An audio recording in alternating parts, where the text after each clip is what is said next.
Oh my god. Tapi bohong.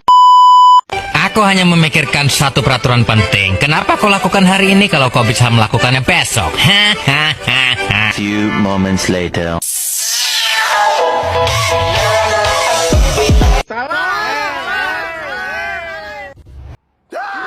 What's happening to me?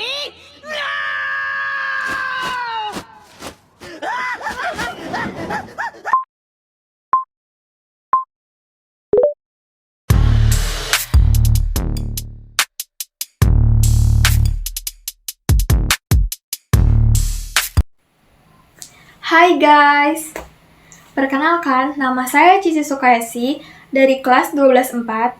Saya di sini akan menjelaskan materi sejarah tentang demokrasi liberal. Langsung aja ya ke penjelasannya. Sebelum lebih jauh, kita harus tahu dulu nih pengertiannya. Jadi, demokrasi liberal adalah sistem politik yang menekankan pada pembagian kekuasaan serta keterlibatan aktif masyarakat dalam pembentukan pemerintahan. Pembagian kekuasaan dan keterlibatan masyarakat ini dapat disalurkan lewat partai politik.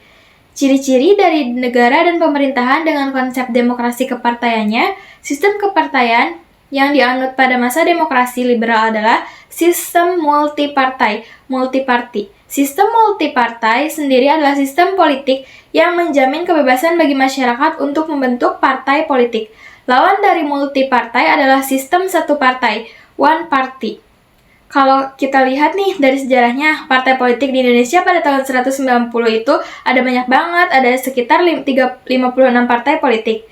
Ciri-ciri lain dari demokrasi liberal adalah sistem pemerintahannya. Sistem pemerintahan itu umum ada dua, yaitu pemerintahan presidensial dan sistem pemerintahan parlementer. Demokrasi liberal bangsa Indonesia menganut sistem pemerintahan parlementer. Emang bedanya apa sih kalau sistem presidensial, jabatan presiden kedudukan sebagai kepala negara sekaligus kepala pemerintahan? Di satu sisi, dalam sistem parlementer, presiden berkedudukan sebagai kepala negara aja, sedangkan kedudukan kepala pemerintahan dijalankan oleh Perdana Menteri. Sistem demokrasi liberal diterapkan di Indonesia dalam kurun waktu 1945 sampai dengan 1959. Indonesia menganut sistem demokrasi liberal setelah dikeluarkannya Maklumat Pemerintah 3 November 1945. Itu menegaskan posisi pemerintah Indonesia yang mendorong adanya kebebasan berpolitik bagi masyarakatnya.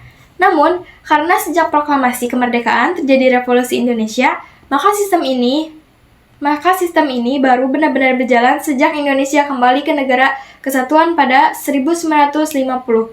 Berakhirnya sistem demokrasi liberal ditandai dengan peristiwa dikeluarkannya dekrit Presiden 5 Juli 1959 oleh Presiden Soekarno.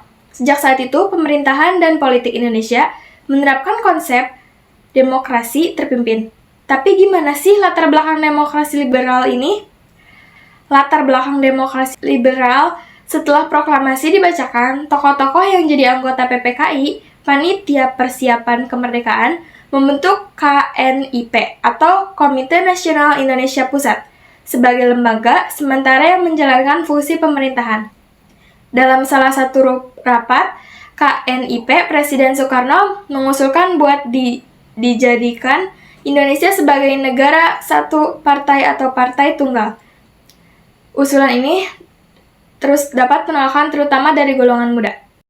Sultan Syahrir yang pas itu jadi jagoan golongan muda menganggap bahwa sistem partai tunggal adalah satu keputusan yang gak demokratis.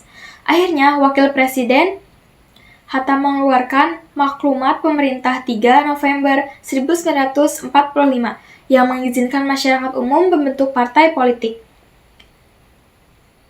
Berita soal maklumat itu terbesar banyak golongan yang kemudian mendirikan partai politik untuk mengumpulkan aspirasi mereka. Misalnya, golongan umat Islam sebagian besar bergabung dalam partai bernama Partai Masyumi dan golongan umat Kristiani membentuk Partai Kristen Indonesia atau Parkindo. Terus ada juga nih golongan nasionalis yang membangkitkan kembali PNI atau Partai Nasional Indonesia yang sudah lama hiatus atau tidak aktif. Tapi kenapa ya sistem ini sepakat buat diterapin sama pemerintah saat itu? Nah, selain faktor karena faktor internal, seperti di atas, ada juga nih faktor eksternal. Sebagai negara baru, Indonesia juga perlu dan butuh banget nih dukungan dari negara-negara lain untuk melaksanakan kemerdekaannya. Terutama dukungan dari negara-negara barat seperti Amerika Serikat, Inggris, Prancis, dan lain-lain. Penerapan demokrasi liberal. Dari sisi politik, dalam negeri, kabinet pemerintahan berganti beberapa kali. Sejak Agustus 1950 sampai dengan Juli 1959. Totalnya ada 7 kabinet. Pada demokrasi liberal, 1. Kabinet Natsir 9 September 1950 sampai Maret 1951. 2. Kabinet Sukiman April 1951 sampai dengan Februari 1952.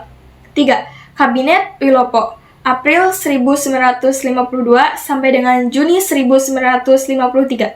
4. Kabinet Ali Sastroamidjo Agustus 1953 sampai dengan 20 Juli 1955. 5. Kabinet Burhanuddin Harahap Agustus 1955 sampai dengan Maret 1956. 6. Kabinet Ali Sastroamidjo Maret 1956 sampai dengan Maret 1957. 7. Kabinet Juanda atau Karya April 1957 sampai dengan Juli 1959. Pada masa demokrasi liberal, keadaan pemerintahan tidak stabil, disebabkan karena politik antar partai politik dan golongan. Selain itu, ada beberapa daerah di Indonesia juga melakukan perlawanan. Daerah yang terus terjadi. Hal ini ngaruh banget sama kondisi politik saat itu, berkaitan dengan kepercayaan. Pada masa ini juga, pemilihan umum atau pemilu demokratis pertama berhasil diadakan dengan sukses pada tahun 1955 pada masa kabinet Burhanuddin Harahap. Jadi, pada tahun 1955, Indonesia mengadakan pemilihan untuk memilih Dewan Perwakilan Rakyat dan Konstituante. Fungsi DPR adalah untuk membentuk undang-undang, sedangkan Konstituante merancang undang-undang dasar atau konstitusi.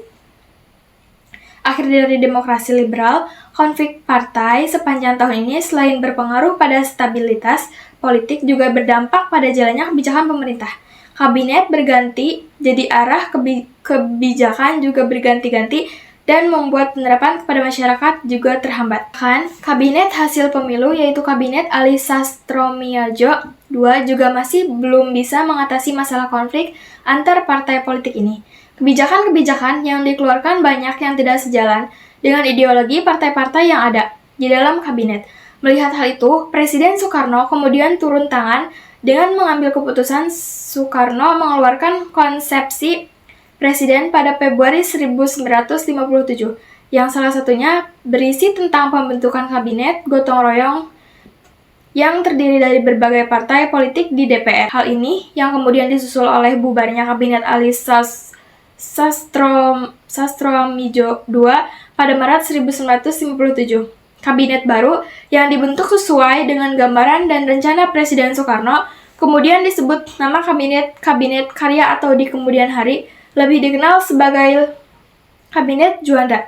Meskipun Presiden sudah turun tangan, konflik antar partai tetap tidak selesai. Membahas negara konstituante, akhirnya Presiden Soekarno mengeluarkan dekrit Presiden 5 Juli 1959 yang membubarkan konstituante hasil pemilu dan dimulainya masa demokrasi terpimpin dengan kabinet. Demikian, kabinet terakhir pada masa demokrasi liberal adalah Kabinet Juanda. Bentar deh, emang apa sih perbedaan demokrasi liberal dan terpimpin? Bedanya, demokrasi liberal itu menekankan pada peran aktif partai-partai politik yang ada. Sedangkan demokrasi terpimpin penekanan pada arahan dan komando dari terpimpin nasional adalah konteks ini Presiden Soekarno. Jadi, gitu ya. Jadi, mungkin cukup sekian dari saya. Apabila penjelasannya kurang paham, kurang lebihnya juga mohon dimaklum. Terima kasih. Ketertiban. Kok ketertiban? Wabarakatuh. Terima kasih. Undang-undang sedangkan kepartaiannya dijalankan oleh Perdana Menteri.